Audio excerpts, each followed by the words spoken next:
कस्बा गोवर्धन में यूं तो एनजीटी के आदेश के बाद ई रिक्शा ऊपर ही रोक लिए जाते थे, लेकिन कुछ दिन स्थानीय नेताओं और ई रिक्शा चालकों के शुभचिंतकों के हस्तक्षेप के बाद गोवर्धन कस्बे में ई रिक्शा का संचालन प्रारंभ हो गया है।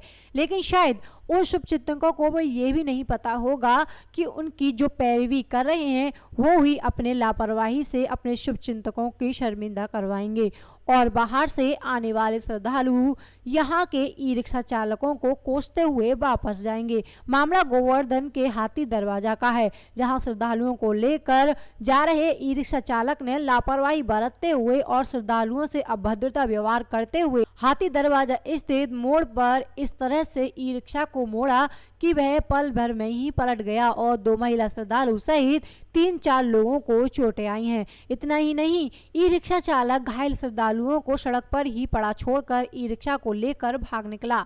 श्रद्धालुओं ने बताया कि उन्होंने पैसे नहीं दिए और सवारी भी ज्यादा नहीं थी, लेकिन फिर भी कोई ई रिक्शा चालक अदा से गाड़ी चला रहा था और उससे अभद्रता से भाषा में बात कर रहा था। उससे तो यही प्रतीत रहा होगा कि ई रिक्शा की लापरवाही के लिए दिल्ली से आए श्रद्धालु परिवार ई रिक्शा चालक के साथ साथ स्थानीय पुलिस प्रशासन को भी कोसते हुए नजर आए। देखना होगा कि आए दिन ई रिक्शा चालकों की वजह से गोवर्धन में जो जाम स्थिति बनी रहती है एवं आए दिन श्रद्धालुओं के साथ जो घटनाएं होती रहती हैं, क्या प्रशासन इसके लिए कोई कदम उठाता है या नहीं। क्या नाम है आपका? अनिल कुमार। कहाँ से आए? दिल्ली से। अच्छा, अभी जो दुर्घटना हुई है, ई रिक्शा पलटा है, क्या घटना हुई? बस वो बहुत जैसे टर्निंग पर आ रहा था, बहुत तेजी से लेके आ रहा था। एक तो रास्ते भर में बड़ा इरिटेट हो गए, गंदी तरह से बात कर रहा था, इरिटेट हो रहा था कि बहुत देर लगा दी। शुरू में ही बात हुई थी कि पूरी परिक्रमा करनी है भैया, जहां जहां मंदिर आएंगे वहां दर्शन करने हैं। तो हर जगह पर दर्शन करते वक्त जो है वो जल्दबाजी कर रहा था, जिसकी वजह से वो बहुत चिड़ा चल रहा था और हर रास्ते में जो है बहुत तेजी से चला के आ रहा था। अभी इस टर्निंग पर उसने इतनी गंदी तरह से टर्न किया गाड़ी को, एक तो ऊंचाई थी, ऊपर से टर्न करते गाड़ी जो है एकदम गिरी, बैलेंस बना नहीं और एकदम से गिरी है। हम चारों गिरे और मुझे तो ये भी शक है कि कहीं उसने कुछ ड्रिंक वगैरह ना कर रखा हो, क्योंकि ऐसा उसको महसूस हो रहा था उसकी बातचीत से।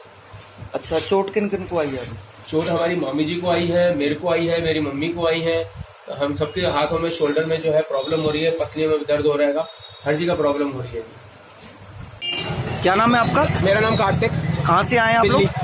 परिक्रमा लगाने। हाँ जी, परिक्रमा लगाने आए? हाँ जी। पर हम अभी ये जो एक्सीडेंट हुआ है, क्या घटना हुई है? हम पहले समोसे खा रहे थे, तो वहाँ पे बोल रहे हैं इनको समोसे भी खाने हैं, इनको आलू खाना है, इनको सीताफल खाना है, इनको सब खाना है, इनको चाय भी पीनी है, ठीक है। फिर उसके बाद हम 2 रिक्शे में थे, हम 2 सेम फैमिली से 4 लोग 2 अलग रिक्शे में थे, ठीक है। तो वो बोले जा रहा, वो गलत चला रहा, वो उसके बाद से यहाँ पे दुकान थी, उसके बाद से गलत चला रहा, वो बहुत ज्यादा गलत चलाया जा रहा। फिर उसके बाद क्या हुआ, यहाँ पे वो आया आगे, उसने गलत कट मारा और हमारे चारों फैमिली और विद रिक्शा पलट गया। आपने देखा सब पलट गया। अब एजेड है हमारी फैमिली, सारे एजेड। तो आपने उसको मना नहीं किया कि इतनी तेज गाड़ी मत चला? हम तो आगे थे ना। अब ये बोल रहे हैं, ये बैठे हुए थे उसमें। इतने गुस्से में ना चलाओ तुम। आप लोग पीछे हो, क्या हो गया? गुस्से में ना चलाओ, आराम से चलाओ। सब पीछे हो। आपकी भी जान है, हमारी भी जान है, पर वो तो चलाया जा रहा है गुस्से में, जानबूझ के तेज भगा रहा है। मतलब ये हमारी फैमिली के साथ हुआ, भगवान की वो है कि हम लोग बच गए। किसी और की फैमिली के साथ ये सब होगा, कैसा लगेगा? किसी को ज्यादा चोट लग जाएगी तो अभी देखो बिल्कुल केयरलेसली लोग चलाते हैं, कोई फर्क नहीं पड़ता। एजेड लोग